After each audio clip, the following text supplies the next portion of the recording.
En el nombre del Padre, del Hijo y del Espíritu Santo. Amén.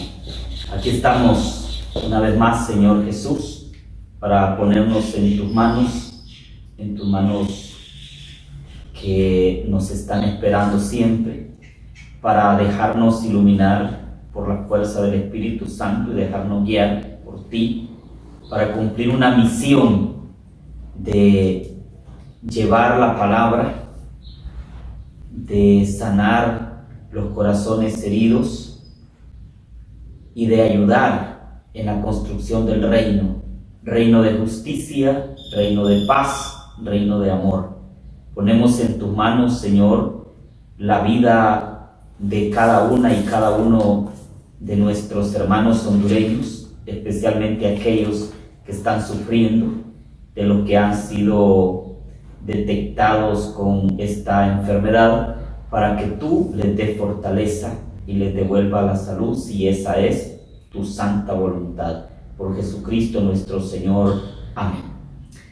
Queridas hermanas, queridos hermanos, una vez más estamos en su programa Creciendo en el Espíritu, para irnos fortaleciendo siempre en ese conocimiento de los elementos que pueden ayudarnos a tener un encuentro con Dios, con Jesucristo, por la gracia del Espíritu Santo.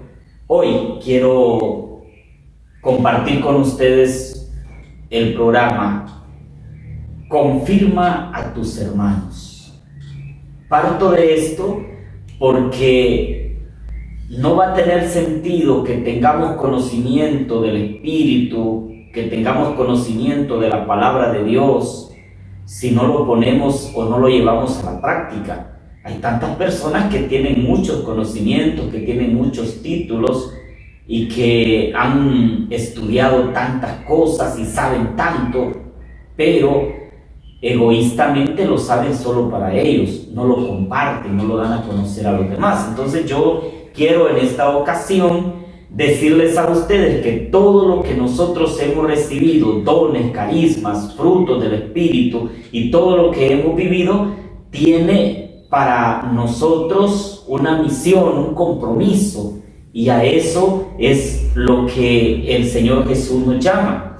Cuando el Señor Jesús le dio a San Pedro la misión de apacentar el rebaño, ustedes recuerdan cuando después de la resurrección lo lleva, están en el lago, Jesús se aparece y lleva a Pedro aparte y le hace hacer una triple afirmación de la fe en él, porque Pedro, recordemos, es el que por 3 veces lo había negado, y Jesús lo hace que por 3 veces reafirme su amor, reafirme su compromiso y su fe. Entonces le dice: Pedro, ¿me ama más que estos? Y Pedro responde: sí, Señor, tú sabes que te amo.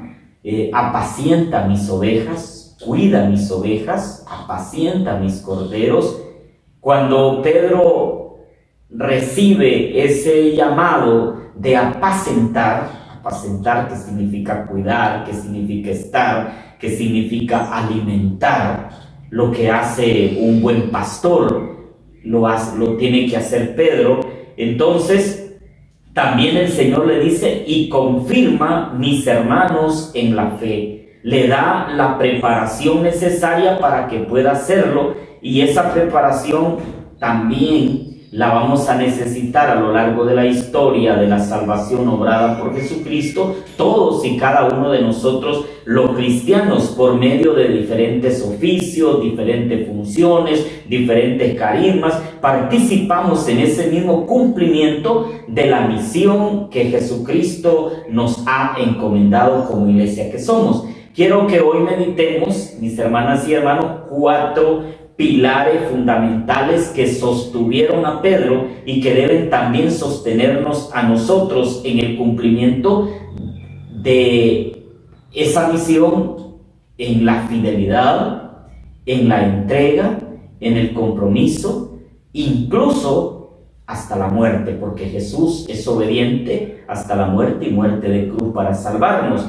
Y en ese ministerio, pues Pedro es invitado a apacentar el rebaño y a dar la vida por ese rebaño. Y todos conocemos la historia de Pedro cuando fue, muchos dicen, crucificado cabeza abajo en el año 79, después de la muerte de Cristo, juntamente con el apóstol San Pablo, fueron llevados por la vía Ostia en Roma y luego fueron sacrificados por amor a Dios. Cuando Pedro niega a Jesús, no está pensando en eso. O cuando Pedro le dice, Señor, a ti no te puede suceder nada, no está pensando en eso, porque nosotros no podemos prever qué nos puede pasar en el futuro, pero si estamos en este momento viviendo nuestro presente, podemos también fácilmente proyectar nuestro futuro. Entonces quiero detenerme en la palabra de Dios, en el Evangelio según San Lucas, capítulo 22, del 31 y siguiente. Gloria a ti, Señor. Simón, mira que Satanás ha pedido permiso para sacudirles a ustedes como se hace con el trigo. Pero yo he rogado por ti para que tu fe no se venga abajo. Tú entonces, cuando hayas vuelto, tendrás que fortalecer a tus hermanos y confirmarles en la fe.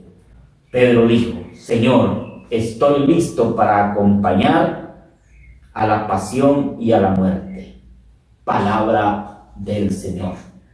Simón Pedro, mira que Satanás ha solicitado el poder sacudirles. Sacudir, lo mismo que cribar, es sacar de la paja el trigo. Pero yo he rogado por ti para que tu fe no desfallezca, y tú cuando hayas vuelto confirma a tus hermanos, le dice el Señor. Entonces un primer pilar de esa misión de Pedro que hoy meditamos es: Satanás ha solicitado poder sacudirles como el trigo. Mire qué interesante eso, que Jesús le dice a Pedro, ¿quién es el que ha solicitado? Satanás ha solicitado poder sacudirles como el trigo.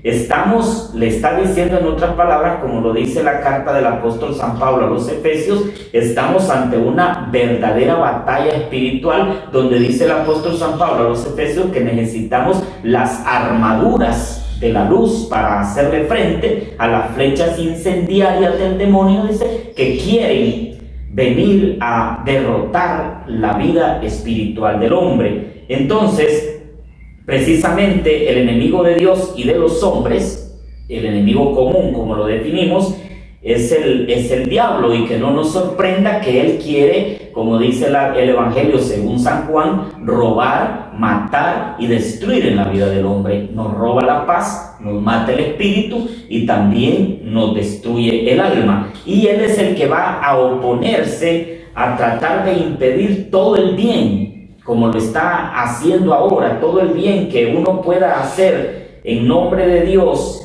y Dios a través de nosotros. El diablo va a hacer oposición. Recordamos en esa película de la Pasión de Cristo, que nos retrata muy bien en el Evangelio según San Juan, el actor Mel Gibson lo expresa claramente. Si ustedes han sido acuciosos o han llevado la secuencia, se darán cuenta que el enemigo, el diablo, está en los momentos más trascendentales de la vida de Jesús para destruir la obra. ¿Por qué? Se pregunta uno, ¿por qué golpearon tanto a Jesús? Imagínense que dice que le dieron los 36 azotes, y luego al ver que Jesús no caía, le siguieron dando otros azotes más, casi en igual cantidad, y lo molieron a golpes, porque el diablo quería que Jesús no subiera al Calvario.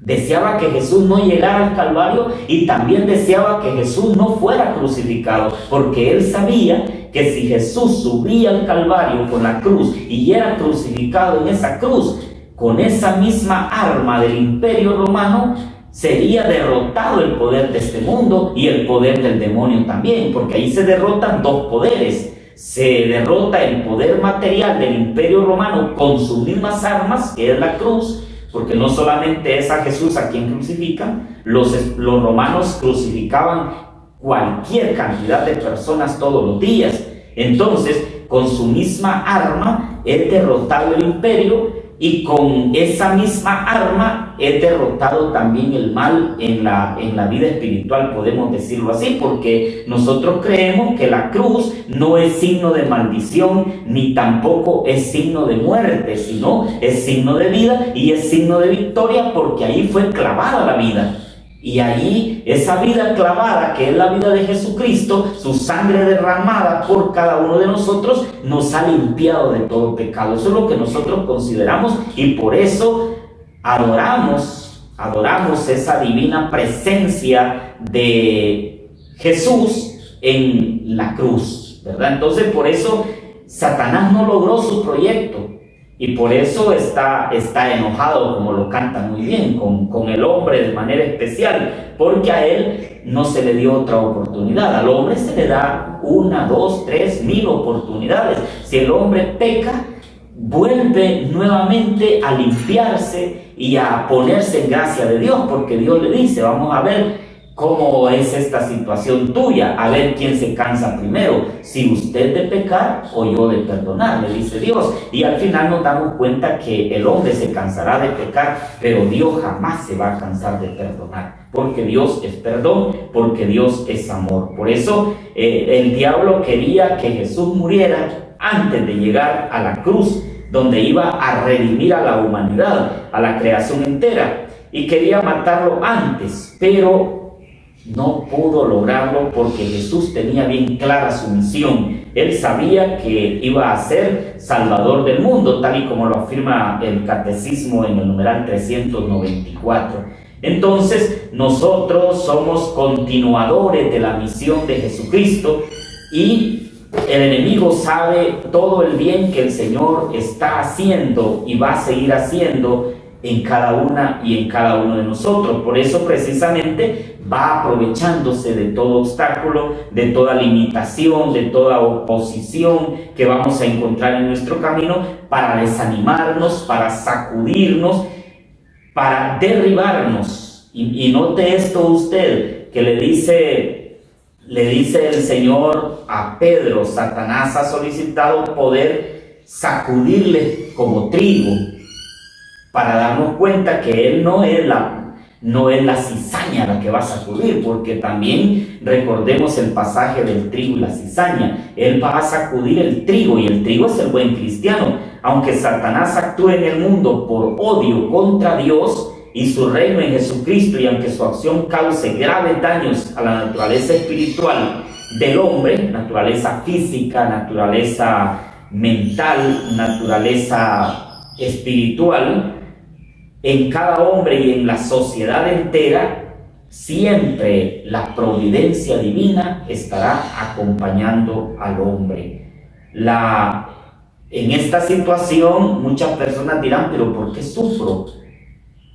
¿Por qué los buenos sufren? ¿Por qué a los buenos les va mal y a los malos aparentemente les va bien? Yo les invito a ustedes, ya que tenemos la oportunidad de decirlo, les invito: lean el libro del siervo Job, léalo completo, y todas las interrogantes y todas las preguntas que usted tenga que hacer, anótelas en un papelito y pídame la respuesta, que en la medida de lo posible yo le voy a poder ayudar, porque ese es un libro sapiencial, es un libro de sabiduría, pero también es un libro de la más profunda filosofía de los judíos. Entonces, el saber por qué Job sufre siendo bueno y por qué le va tan mal siendo bueno, y los compañeros de él se burlan de él y le dicen: bueno, ¿por qué? Al inicio está la trama de esa situación del siervo Job, cuando dice que el diablo tiene un encuentro con Dios y Dios le permite que toque al siervo Job. Entonces, lo mismo prácticamente estamos viviendo en este momento, cuando el diablo pide permiso para sacudir la vida espiritual del apóstol Pedro, porque él va a ser el primer papa de la iglesia. Va a ser el que tiene que dirigir, pastorear y orientar la vida de lo que ahora es la iglesia, en nombre, en este momento, del Papa Francisco. Entonces, la permisión divina de ese mal físico o de ese mal moral que vive la sociedad, porque es otra cosa también. Muchos dicen, padre, pero ¿y por qué Dios está permitiendo que estos señores que están en el gobierno se aprovechen del poder que tienen y estén haciéndole daño al pobre? Como hoy me mandaba una de las amigas del CNA, el tercer informe de lo que ha sido la corrupción en este país, y me dicen eso, me dicen algunas personas, pero ¿por qué Dios no da un alto a estas personas? ¿Por qué la permisión divina de ese mal físico, de ese mal moral? Ese es un misterio de Dios que se esclarece en su Hijo Jesucristo, muerto y resucitado, que viene a derrotar y a vencer el mal. La fe nos da la certeza de que Dios no permitiría el mal si no hiciera salir el bien del mal mismo por caminos que nosotros solo conoceremos plenamente cuando estemos con Él en la vida eterna. En el numeral del Catecismo 324 podemos encontrar eso. ¿Por qué? ¿Por qué el mal toma cuerpo y por qué aparentemente hay más mal que bien? Entonces dice, al final nos daremos cuenta que valió la pena la resurrección de Cristo y que el mal es derrotado. En el último momento, el diablo no imaginaba que en el último momento, con aquellos clavos, con aquella lanza que traspasó el costado de Cristo, se iba a derrotar a sí mismo. No lo pensaba, que del costado abierto de Jesús saldría sangre y agua, y que significaría para nosotros en la historia de la salvación el bautismo o la iglesia naciendo del costado abierto de nuestro Señor Jesucristo. Podía pensar, ¿de qué puede servir ya un cadáver? ¿De qué puede servir un hombre que ya está liquidado y que ya está clavado en una cruz? La esperanza de la salvación se cimentó allí en los momentos más críticos, más difíciles de la vida de nuestro Señor Jesucristo, para decirnos también que cuando nosotros sintamos en nuestra vida esos momentos críticos, momentos difíciles como ataques del verdadero enemigo, lejos de sentirnos desanimados, significa que nosotros somos algo, no somos cizaña en primer lugar. No somos cizaña, somos trigo que el Señor está colando, que el Señor está transformando. Por eso ese trigo que somos cada uno de nosotros debemos ser buena semilla plantada por Dios en este mundo, que Satanás siempre va a estar solicitando zarandear. A la cizaña no la zarandea, al trigo lo va a zarandear, y nosotros debemos considerarnos trigos puros en las manos de Dios. Yo he rogado para que tu fe no desfallezca, dice en un segundo pilar en esta lectura que hemos escuchado. Con cuánto realismo y con cuánta claridad habla la persona de Jesús, y a pesar de eso hay muchos que siguen sin entender el proyecto de Jesús en su vida, el de liberarnos, el de la zarandeada que el diablo nos da. Pero muchos que se quedan simplemente con la zarandeada porque no conocieron a Jesús. Entonces Él nos dice, la firmeza de nuestra fe está en Él. Esta es la verdadera revelación, que en medio del dolor, del sufrimiento, nosotros podemos encontrar la gracia de Dios. Por eso dice, si alguno quiere venir conmigo, que se niegue a sí mismo, tome su cruz de cada día y que me siga. Porque en el mundo ustedes van a tener tribulaciones, pero no tengan miedo, porque yo también he vencido al mundo. Cuando el Señor nos hace esa promesa en los momentos difíciles, recordemos que la iglesia solo llegará a su perfección en la gloria del cielo. Aquí seremos siempre la iglesia peregrina, con arrugas y con defectos. Siempre estaremos limitados al tiempo y al espacio, pero en la gracia de Dios será diferente. Cuando haya vuelto, confirma a tus hermanos. Mire qué bonita esa expresión, cuando haya vuelto, porque Pedro, cuando niega a Jesús, yo no conozco a ese hombre, yo no he tenido ninguna comunicación con ese hombre, yo no sé de quiénes ustedes me están hablando. Entonces Jesús le está diciendo cuando haya vuelto lleno de esperanza, cuando ya sufriste, cuando ya pasaste los momentos más duros, más difíciles, y vas a volver porque conoce bien nuestra historia, conoce la historia de su vida, conoce la historia de mi vida. Entonces, cuando hemos creído que no podemos hacer nada ya y que lo único que pensamos es dejar todo y largarnos, entonces el Señor nos dice, cuando haya vuelto, confirma a mis hermanos. Esas palabras de Jesús deben seguir resonando en el corazón de cada uno de nosotros y en nuestra mente. Vas a volver a recuperar la alegría, vas a volver a tener la paz que antes sentías, vas a volver a sentirte feliz, vas a volver a tener esa gracia especial que se recupera lógicamente cuando usted hace nuevamente ese giro de conversión, y lo hace a través del sacramento, lo hace a través del perdón, lo hace a través de la vida sacramental, especialmente la Eucaristía. Entonces vuelve a sentir el fuego del amor, vuelve a sentir que arde su corazón con la palabra de Dios, como ardía en los discípulos que iban tristes camino hacia Emaús, y que ante la predicación de la palabra arde su corazón, pero ante la gracia de estar en la mesa, en la Eucaristía, se les abren sus ojos. Y hay algo mucho más sorprendente, y es: vendremos más fortalecidos, traeremos más madurez espiritual, más capacidad, más autoridad, que solo desde la experiencia de un dolor superado y de la tentación vencida lo podemos encontrar. Y eso lo vemos claramente, mis hermanas y hermanos. Por ejemplo, cuando un hermano se ha ausentado, se ha ido y pasa un retiro espiritual o tiene la gracia del sacramento, le vemos con el deseo de trabajar, con la fortaleza de servir y de animarse. Entonces, por eso San Pedro es el que nos cuenta que así le sucedió a él, y que después, cuando regresa de aquel momento, cuando Jesús lo hace confesar la triple profesión de fe, San Pedro dice: confíenle todas sus preocupaciones, pues Él cuida de ustedes. Sean sobrios y velen.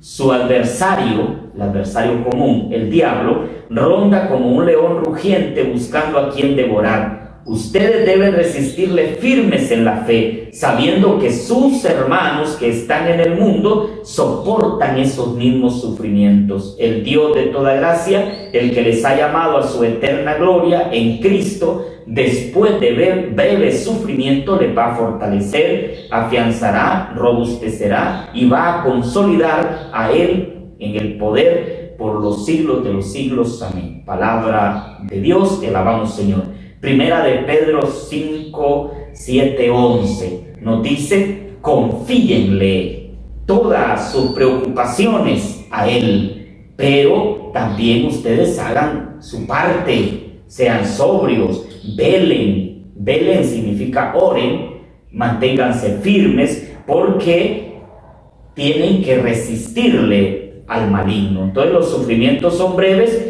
pero nos dejarán restablecidos, afianzados, robustecidos y también consolidados en nuestra misión. Y luego: a ti que te importa, tú sígueme. Esa es la propuesta de Jesús.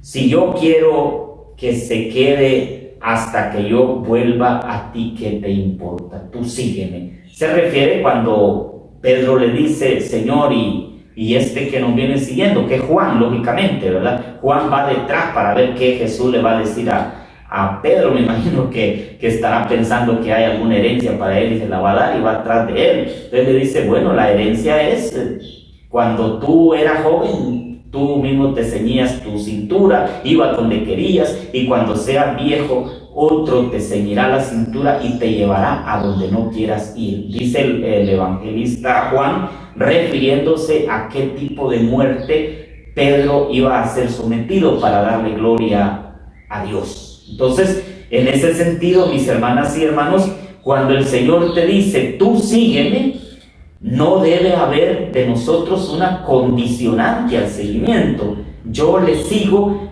porque me someto a la voluntad divina.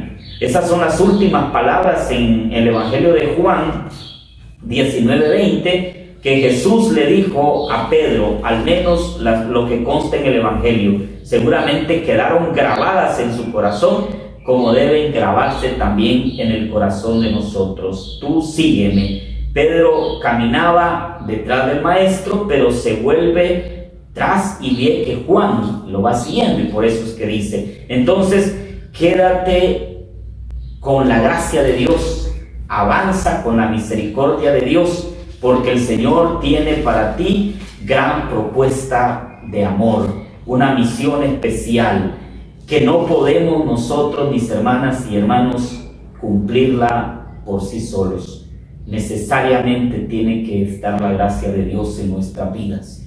Solos no podemos caminar, mucho más con hambre bajo el sol, como dice el canto. Necesitamos tu gracia, Señor, necesitamos tu fuerza, Señor, necesitamos que tú estés con nosotros en este caminar, que se haga realidad tu presencia en nuestras vidas y que podamos vivir de esa gracia tanto de manera espiritual como de manera sacramental, cuando más lo necesitamos y cuando más se hace necesaria en nuestra vida la fuerza y la gracia de Jesucristo, como la necesitó Pedro en los momentos más difíciles. Nosotros también ahora le decimos, Señor, quédate con nosotros. ¿A quién vamos a ir si solamente tú tienes palabras de vida eterna? Que estemos con esa sed de eternidad y que nos sintamos siempre con sed de Dios. Que el Señor nos bendiga, nos acompañe,